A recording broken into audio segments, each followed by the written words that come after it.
Saludamos al licenciado Cristian Zurita, periodista de investigación, quien conjuntamente con Fernando Villavicencio, Marta Roldós y otros periodistas fueron los autores de los artículos denominados Arroz Verde, que generaron el caso judicial Sobornos 2012-2016, que tiene en jaque el día de hoy al expresidente de la República, Rafael Correa, y a 20 de sus colaboradores y empresas relacionadas con este caso. Bienvenido, licenciado Zurita. Llega lo que puede ser una jornada histórica para la justicia ecuatoriana. Le damos la bienvenida.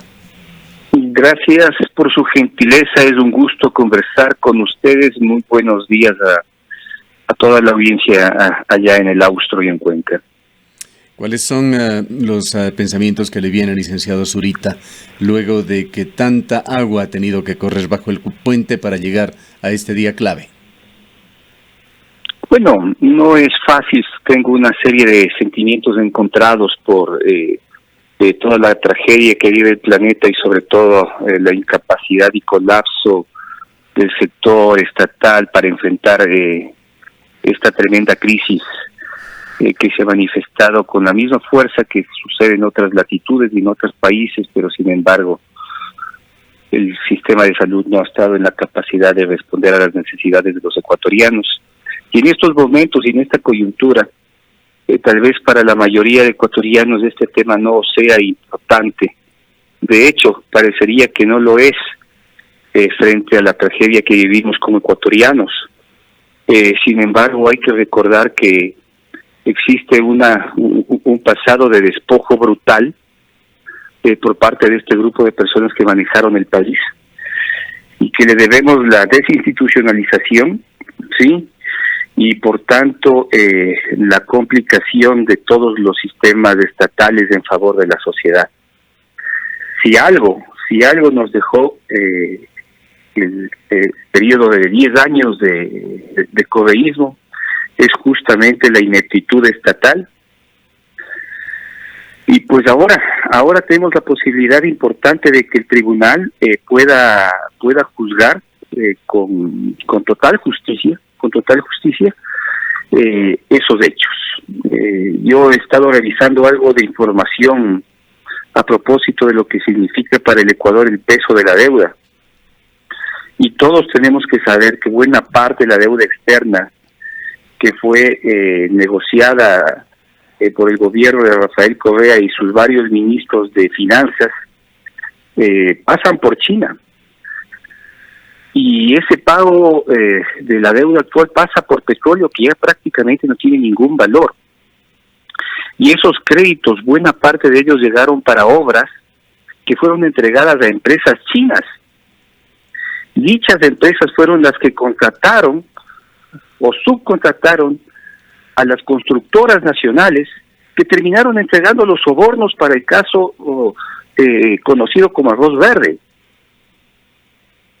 Entonces, no es cualquier cosa, porque ahora sentimos lo que significa el peso de la deuda y sentimos lo que significa estar en default incentivos, y todos se quejan de que el Ecuador tiene tal vez uno de los valores más altos del riesgo país. ¿Sí? Eso sí lo debemos a ellos, ¿sí? Porque ese dinero fue utilizado para la corrupción.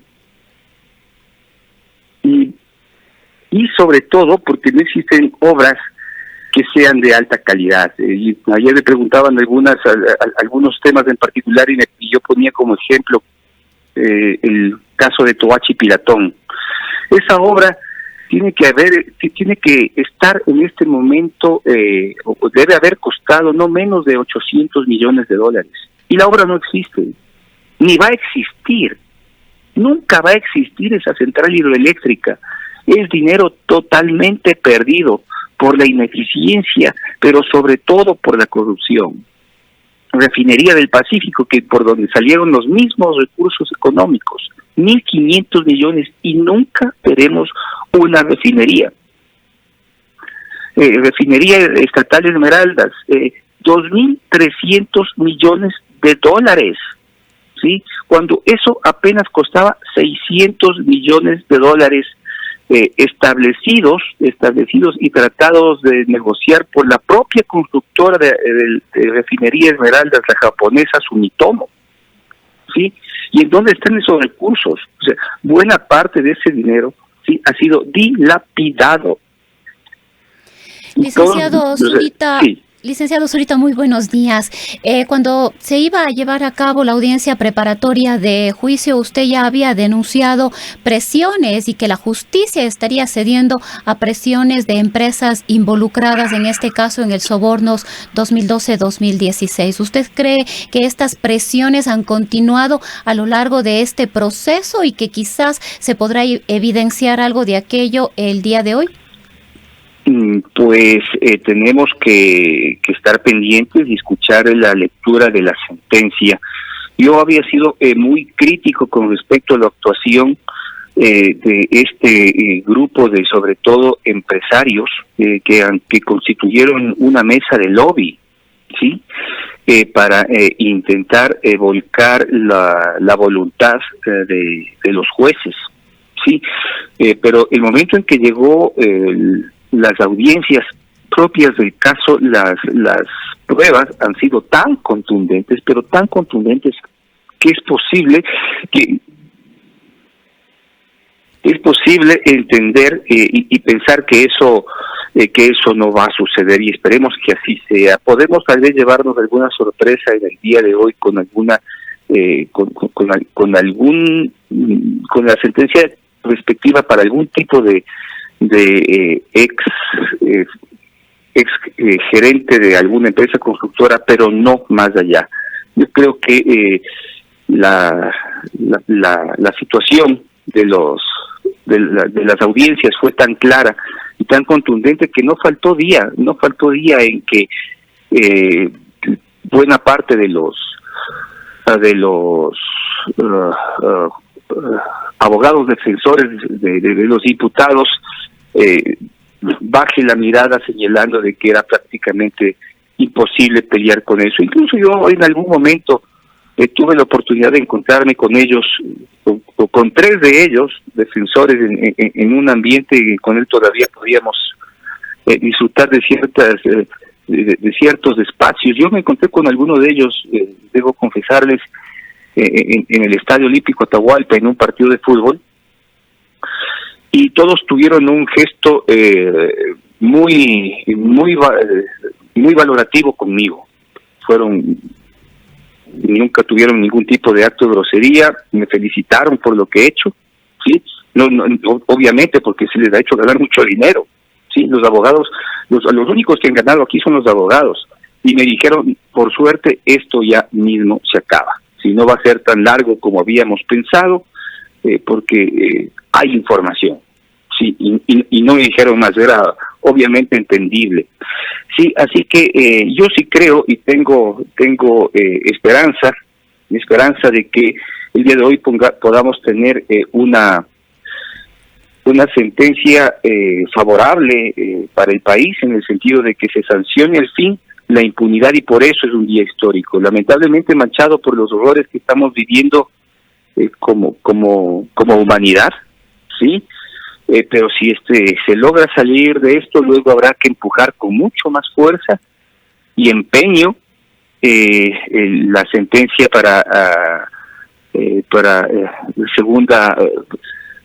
segundo debate, sí. Pero como usted señalaba, licenciado Zurita, en realidad este caso, Arroz Verde o Sobornos 2012-2016, tiene mucho que ver con lo que estamos viviendo hoy en día en el país. Estamos con un Ecuador convertido prácticamente en un sujeto vedado para el crédito internacional por el alto riesgo país, con sus reservas internacionales en el nivel más bajo desde el año 2007. Aquí se gastaron hasta el último centavo de sus ahorros y endeudaron al país de una manera temeraria, dejando en esta situación al país en una especie de indefensión, con escasas posibilidades del Estado ecuatoriano para dar soporte a sus ciudadanos en esta emergencia.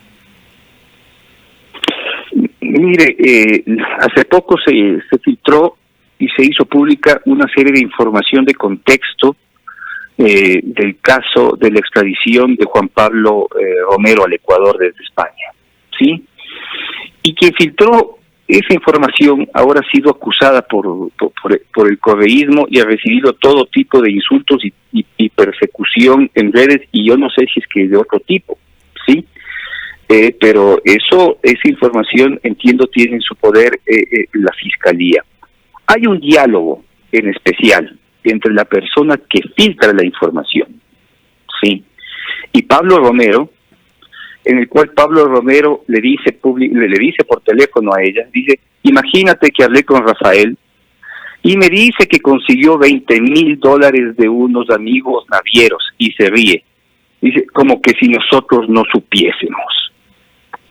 Todos saben, casa adentro saben, ¿sí?, que ese dinero no sale de nadie más que del bolsillo de Rafael Correa. Porque nadie hasta el momento se ha tenido la valentía de empezar a valorar cuál es la fortuna, ¿sí?, que este hombre personalmente le robó al país, ¿sí? Y los ecuatorianos no debemos pensar que la fortuna de Rafael Correa no debe ser menor a los 4,000 a 6,000 millones de dólares.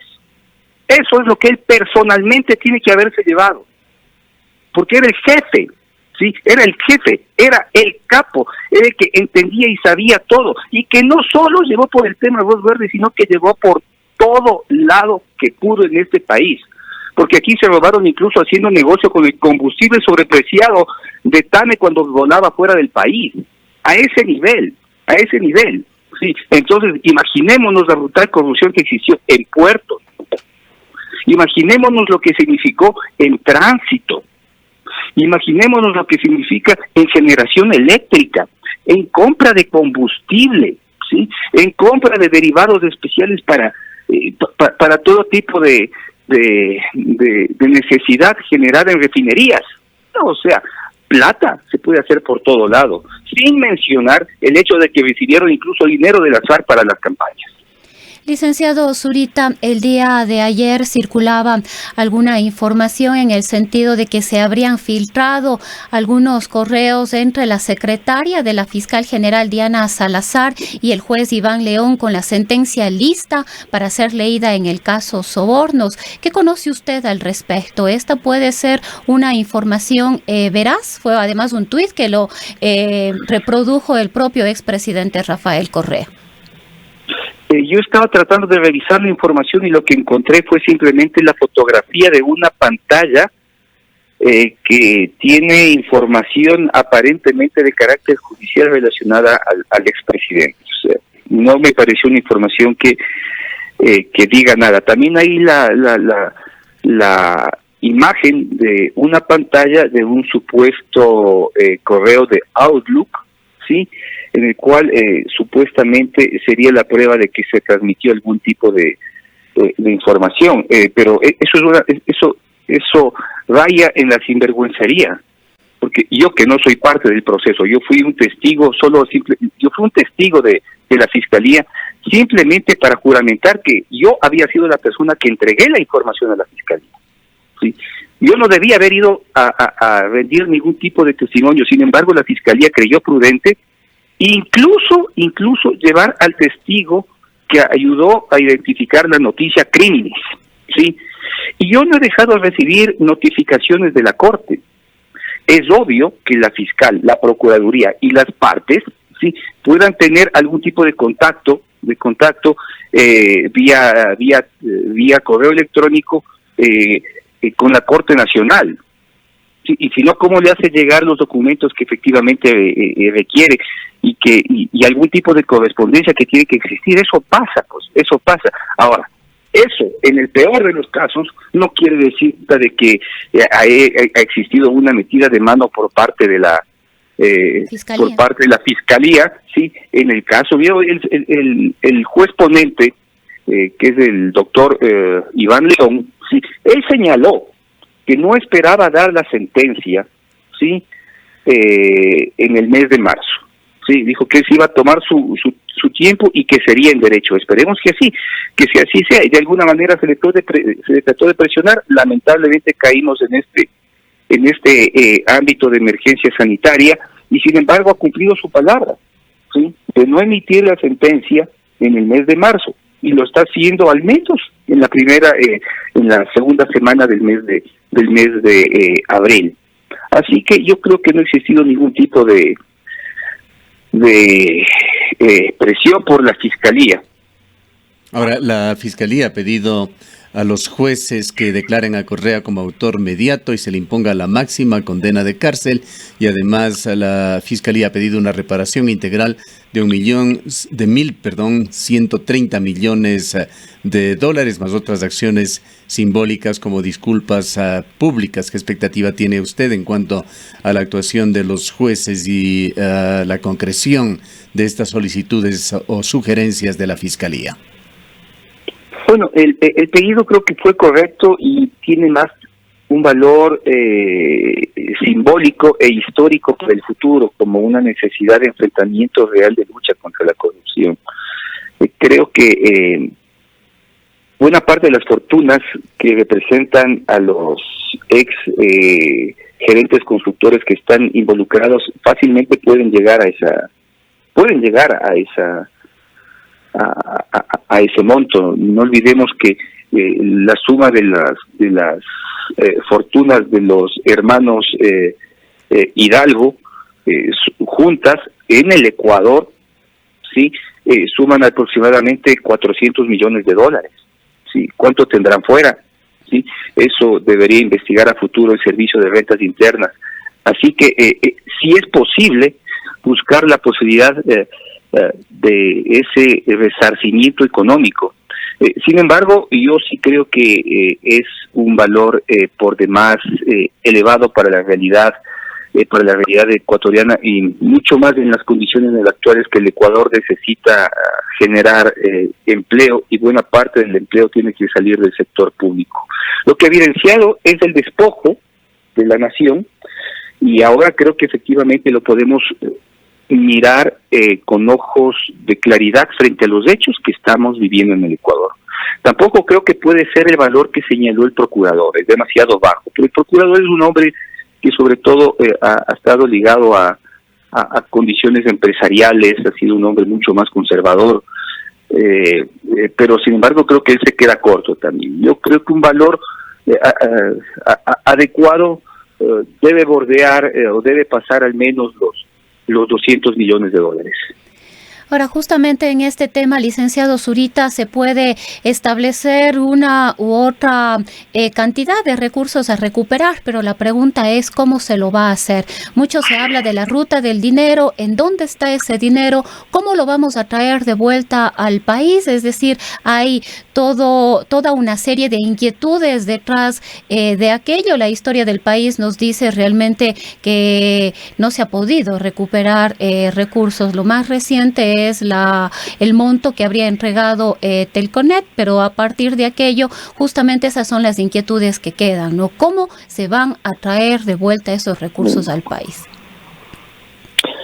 Hay rutas identificadas, y entiendo por conversaciones que he tenido con algunas personas que conocen de este tipo de trabajo, que es muy especializado, que se han podido identificar al menos unas 5 líneas de ruta, 5 rutas del dinero, pero para esto se requiere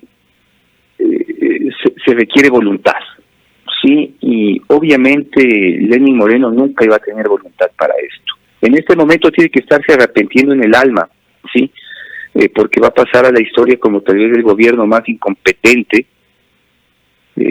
tal vez no el más corrupto, pero sí el más incompetente frente a esta tragedia que vivimos, y se da cuenta de que ese dinero, si hubiese podido recuperarlo, estaría utilizando si que lo hubiesen utilizado bien en esta brutal emergencia. El gran problema es que no tenemos quien nos gobierne. O sea, todos entendemos que Lenín Moreno está prácticamente fuera de juego, y el gobierno, sí, si tiene algunas líneas, es generada por la inteligencia que tiene la ministra María Paula Robo, pero el resto está en sus propios negocios, ¿no? El resto está en sus negocios, sí. Entiendo que ahora tienen que tener un escenario muy distinto, que ven que la realidad les patea en la cara, y pues tienen que estar tratando de hacer su trabajo, pero ya con un país acabado. Si están, lo que están haciendo es tratar de revivir a un bulto que no han dejado de patearlo por días en la calle. Eso es lo que estamos enfrentando con el gobierno. Así que muy difícilmente con esta crisis que enfrentamos el gobierno tenga interés de recuperar en algo los recursos económicos. Y si es que efectivamente hay elecciones el próximo año, porque ellos entienden que tiene que haber elecciones porque quieren irse, tendrá que ser un nuevo gobierno. Si es que no son los mismos, intentarán recuperar el dinero.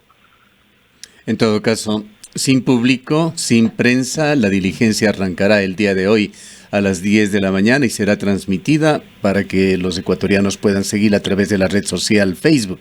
Le dejamos en una intervención final, licenciado Zurita. Sí, todavía la Corte Nacional no tenía certeza hasta la noche de ayer que efectivamente haga público esta audiencia. Yo hice algunas consultas y recién a las pasadas las 8:30 de la noche nos confirmaron que efectivamente íbamos a poder tener acceso a través de Facebook Live. Sin embargo, las partes, los diputados van a acceder directamente a través de un sistema que entiendo le ha llevado algún tiempo levantar a la Corte Nacional de Justicia para que se lleve vía telemática.